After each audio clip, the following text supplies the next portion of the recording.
بچوں کی جو اصلاح کے طریقے ہیں نا یہ آنے چاہیے، کیونکہ عام طور پہ جیسے بچوں کو ہم پڑھانے لگتے ہیں یا سکھانے لگتے ہیں، چاہے اپنے ہو چاہے کسی کے، اب بچے تو شرارتیں کرتے ہیں اور بعض اوقات انتہائی بدتمیزی والی شرارتیں بھی کرتے ہیں، ایسے میں ڈانٹ دینا، جھٹک دینا ان کے لیے نفرت کا سبب ہوتا ہے۔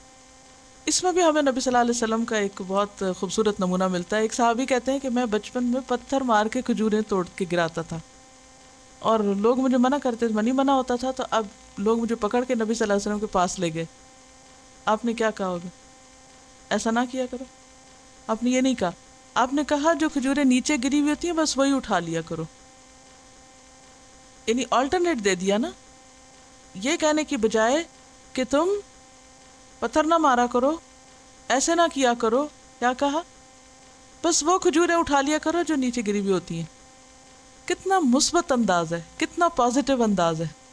ہم ہر بات میں بچے کو نو کرتے ہیں، ادھر سے ہاتھ پکڑ، ادھر سے کر، ادھر سے کر، نو نو نو، اور پھر اس کو بھی نو ہی کرنی آتی ہے۔ عموماً یہ مشکل اس وقت زیادہ پیش آتی ہے کہ جب بچے چھوٹے ہوتے ہیں نا، تو وہ ان کو اتنی سمجھ بھی نہیں ہوتی اور ہر چیز میں وہ ہاتھ ڈالنا چاہتے ہیں، ہر چیز کو کھولنا چاہتے ہیں، ہر چیز دیکھنا چاہتے ہیں، یا کچھ سپاٹس ان کے بہت مخصوص ہوتے ہیں، مثلا آپ کی لپسٹکس، یا یہ کہ کوئی اور اسی طرح کی چیزیں جو جن کے ضائع ہونے کا بھی اندیشہ ہوتا ہے۔ تو اس میں پھر چائلڈ فرینڈلی گھر بنانا چاہیے، اس وقت گھر کی سیٹنگ تبدیل کر دیں، بجائے اس کے کہ بچوں کو ہر وقت منع کریں، کیا کریں؟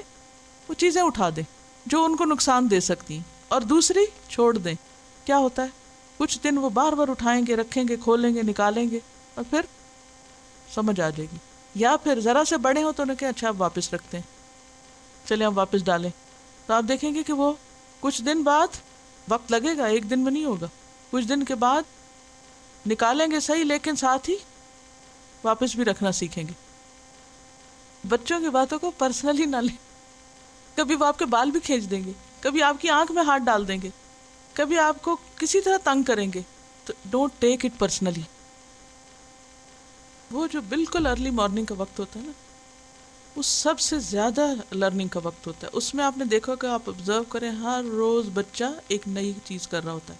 Every day is a new day for a child, کیونکہ اس وقت میں غور سے دیکھتی تھی کہ نیا لفظ اس وقت بولنا شروع ہوتا ہے، نیا ایکشن، نئی شرارت، نئی ہر چیز نئی شروع ہو رہی ہوتی ہے۔ تو واقعی وہ ٹائم بہت قیمتی ہوتا ہے کہ جس وقت بچہ اٹھ کے دیکھتا ہے اور اس وقت کچھ سیکھتا ہے، اور اس وقت اگر اٹھے اور دیکھے ماں سجدے میں رو رہی ہے، ماں دعائیں مانگ رہی ہے، ماں قرآن پڑھ رہی ہے، ماں اسمائل کر کے اس کو دیکھ رہی ہے، تو وہ سب سین اس کے نگاہ میں، دل و دماغ میں محفوظ ہو جاتے ہیں۔ اور اگر اس وقت اٹھ کے دیکھے کہ ماں سوئے رہی ہے اور سوئے جا رہی ہے، تو وہ بھی کیا سیکھے گا؟ سونا ہی سیکھے گا۔